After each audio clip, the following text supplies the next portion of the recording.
तो गाइस अभिजीत बिचुकले की बातें सुनकर सूरज, डीपी और अंकिता नहीं है खुश, और फिर पैडी और डीपी ने खूब मजे लिए अभिजीत बिचुकले के। तो चलिए जानते हैं ऐसा घर के अंदर क्या हुआ। सो गाइस जैसा कि हमने आपको बताया कि घर के अंदर अभिजीत बिचुकले आया था, जिसके बाद फिर उसने सभी घर वालों की हटाई करना शुरू कर दिया। जिसके बाद फिर बिग बॉस ने सभी घर वालों को अनफ्रीज किया और फिर सबको लिविंग एरिया में बुलाया। जिसके बाद फिर अभिजीत बिचुकले ने सभी घर वालों के साथ एक साथ बात करना शुरू किया और फिर कहा कि इस घर के अंदर 30 सेकंड्स वाले इन्फ्लुएंसर्स जो भी हैं इधर, वो सब नकली हैं, और घर के अंदर अगर कोई इन्फ्लुएंसर है तो वो है वर्षा जी, अभिजीत सावंत और अभिजीत बिचुकले।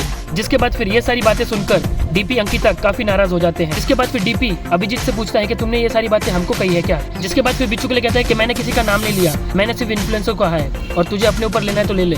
जिसके बाद फिर अभिजीत बिचुकले ने अपना दूसरा शिकार किया पैडी को और कहा कि पैडी इस घर के अंदर एकदम अकड़ू प्लेयर है और बहुत जिद्दी है और तुम एक नंबर के नालायक हो। इसके बाद फिर पैडी कहता है कि ठीक है कि हम सभी नालायक हैं, इसलिए तो बिग बॉस ने हमको यहाँ पर बुलाया है, मगर आप जो अपने नाम के आगे डॉक्टर लगाते हो, ये डिग्री आपको किधर से मिली।